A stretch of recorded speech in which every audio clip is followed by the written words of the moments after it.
Transfer deadline day has been transfer deadline day. Raheem Sterling has joined Arsenal Football Club for the season. And if you told me 24 hours ago, if you told me 48 hours ago, if you told me 2 weeks ago, if you told me 3 weeks ago that Raheem Sterling would be joining Arsenal Football Club, I wouldn't have believed you. But I always felt he was destined to play for that football club, whether it was 3 years ago, 4 years ago, 5 years ago. Everyone has always said Raheem Sterling will put on that Arsenal shirt. And in 2024, we will be seeing it. Football fans will be seeing it. Like, subscribe, get your comments in. I'm going to be diving into the video, talking about whether it's the right move, if it's the wrong move, what it can bring to Arsenal. Does it strengthen the title hopes? Let's get straight into it because Arsenal have agreed to get Raheem Sterling from Chelsea Football Club. And it is a signing that Arsenal have needed. Let's put it out there now. Arsenal fans have been craving an attacker all summer. You got Mikel in. You got Californian, you got your defender, you got your midfielder. Where was your attacker? You weren't getting Nico Williams. Like David Ornstein said, it was not fantasy football. But you've got Raheem Sterling, 29 years of age, Premier League experience, Premier League winner, and he's been at Man City.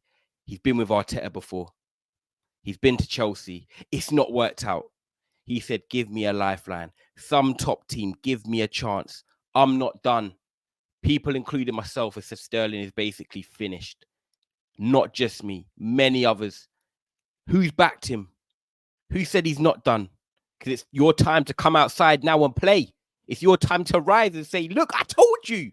Because if he cooks for Arsenal, the Arsenal fans, and their faithful are going to come down on everyone like a ton of bricks. Now, let's get straight into it. Look, Raheem Sterling is joining Arsenal from Chelsea Football Club. And I think for me, straight away, I look at it, and despite me saying that Sterling is basically finished, if he was going to go to any club and revitalize his career, it was the north side of London. I don't know why. It just fits. It just works. Raheem Sterling comes to Arsenal now with Reece Nelson leaving the club. It's what I said about Chiesa. If you guys watch my video on Chiesa to Liverpool, saying that he's the perfect backup to Mohamed Salah on that right wing, Arsenal needed someone. Arsenal needed someone. I said it. They've got their man in Raheem Sterling. He is the perfect backup to Bukayo Saka on that right wing. He gives you goals. He gives you assists. And I know it's not consistent, but he's proven to do it in the Premier League in the past years. He will give you experience. He'll give you goals. He'll give you assists. He gives you tactical versatility. And also, he has that know-how. He's worked with Arteta. He's worked with Saka before as well, playing for England. He knows what it means to play for Arsenal. He's a London boy himself. He's from the Northwest. He gets it. Sometimes when you have someone that comes to the club that gets it, that's already a big tick in the box. And Sterling's coming there with a point to prove. That's the biggest thing about it as well, guys. He's not coming where he's been scoring 20 goals a season and, every club wants him in Europe. He's coming there with not many clubs wanting him. The Chelsea manager already saying he doesn't fit into my plans. He's stuck on a big contract. Like, what am I going to do? And Arsenal have come calling and said, look, we will give you that opportunity. If we give you that opportunity, you help us win that Premier League title. And now he's going to help Bukayo Saka because we've said it already. Bukayo Saka has been run into the ground at times, played a consecutive amount of games. I think he was 80 plus. He's been coming off the last 5 minutes recently for Reece Nelson, but really it's just to show that, yeah, okay, we can take him off. But they don't believe in Reece Nelson like that. No disrespect to him. But some of the fans and Arteta will believe in Raheem Sterling if he's coming on, or if Saka got an injury, he has to play on the right. In terms of quality, when you look for squad depth to win a Premier League, let's not disrespect Sterling in terms of what he's done in his career, because the Chelsea move has not worked out. He went there to be the main guy, 50 million, whatever it was. I said from day one, he would not be that guy for Chelsea because he doesn't want the responsibility. He's not that guy that's going to take a game by the scruff of its neck or be the main man. You say, go and change the game, go and take on 4 or 5 man and do something. You leave that to Cole Palmer's. They're just ready-made to do that big moments. But Sterling, in a team that's functional, when his role's simplified, he's tactically versatile, he makes good movement, he makes good runs, he can get in the back post. I can see him scoring goals at Arsenal, if not playing well, because their team is fluid. They've got a squad out there that functions well. They all know their roles. And Sterling's just going to fit in there like a glove. he's going to work with Arteta with the right mentality of, you look, I'm here to work. I'm here to play. Arteta trusts him already. Sterling trusts Arteta. I'm trying to think of the weaknesses right now because he's not coming in to be the main guy. They've got Havertz, Saka, and Odegaard for that. You're coming in to fit into the puzzle. And that's what Sterling's going to do. Now, look, it's not been a good run at Chelsea, and he could be finished, and we'll find that out. We just don't know. But if I look at Sterling, and obviously what he's done in the Premier League, obviously it's 17, 18 season. And I know we're going back 7 years now. He scored 18, 19 season. He scored 17. He scored 20 league goals in the 19-20 season. He's proven that he can get 15 plus in the 2021 and 2022 season. 10 goals, 13 goals, and this is just in the Premier League. So he's shown that he can chip in, he can contribute, and Arsenal will need that throughout the season. There's going to be games where Arsenal might be struggling to break a team down, or they're drawing 1-1, and it's like, who can come on and change the game? Sterling can do that. Sterling can do that. If Arsenal are playing in the Champions League against a Real Madrid or something in the knockouts, but they've got a team at home like Southampton, you can start Sterling and rest Saka because you know that you can at least not see a considerable drop off. I know Saka is better, don't get it twisted, of course, but you're not going to be like, wow, like I said with Chiesa, you're not going to be like, wow, Sterling's starting. So that works on the right hand side. But can Sterling be a starter on the left? Because he's going to come there wanting to play. He's going to want minutes. I've already said Martinelli's hot and cold. You don't know whether you're getting a boiled potato or you get a mashed potato with him. Some days he turns up, some days he don't. Trossard, just like Garnacho, I always feel they're good off the bench. They always impact games. They always change it. But when they start, they're not as effective. So Trossard might start for Arsenal, but then people say, oh, he's not as effective. But when he comes off the bench, he is. Martinelli is a starter, but then he doesn't perform all the time. So that left wing berth is still up for grabs. Now, Sterling has played off the left. He can take on a couple of players. He can play intricate passes, 1-2s. He's got great movement. He can get in behind, which Martinelli tries to do. Sterling can make them runs. And if you've got Odegaard, Saka, Havertz, and them type of players linking up, why can't Sterling be successful on the left-hand side? I'm not saying he is going to start for Arsenal on the left. But if I'm him, I'm looking at that position and saying, I'm going to try and take that. I'm going to try and make that mine. Because that's the mentality I think he has. So this is the thing he gives Arsenal, the versatility on the right, rotating with Saka, being a backup, giving them a great option. But on the left, looking at it and saying, yo, I could start here. And that's perfect for Arsenal. They've wanted an attacker. The fans have. They've screamed it. And now you've got someone that can play off both sides. Won the Premier League more than 3 occasions. Proven goal scorer when he's at his best. He's experienced. And in them tight games, he could be the type of player that can change it or get you over the line.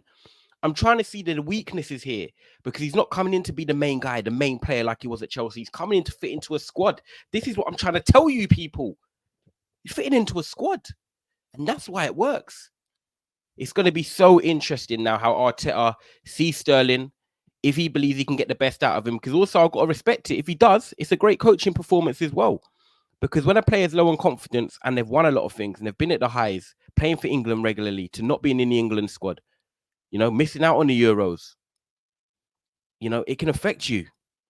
Being frozen out by the manager at Chelsea, like, work together. Him and Arteta can now work together and try and produce something. So this is why I'm so intrigued to see how it works. Obviously, Reece Nelson's leaving the club. I don't think Reece Nelson, for me, was cut out to play for Arsenal. I think he can play at a Premier League team like a Leicester or an Ipswich, where he's going. And I think he can try and, conjure himself up like Amari Hutchinson did and said, look, if I play well there, I can get a permanent move. And Arsenal fans would be happy for him. But Arsenal fans are not in a position now to say, yeah, we can have Reece Nelson as the option if Saka's injured to win a Premier League title. Let's just be real. Man City, your competitors, Foden, Grealish, Savio, Doku, 4 wingers that on their day give you different types of profiles, but they can all impact different games at different moments. And they're big players.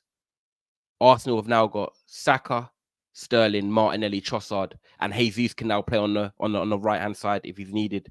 That gives you a bit more of something. It gives you a bit more confidence. It's a win-win deal for me with this Arsenal move, because if it doesn't work out, he's there for a year.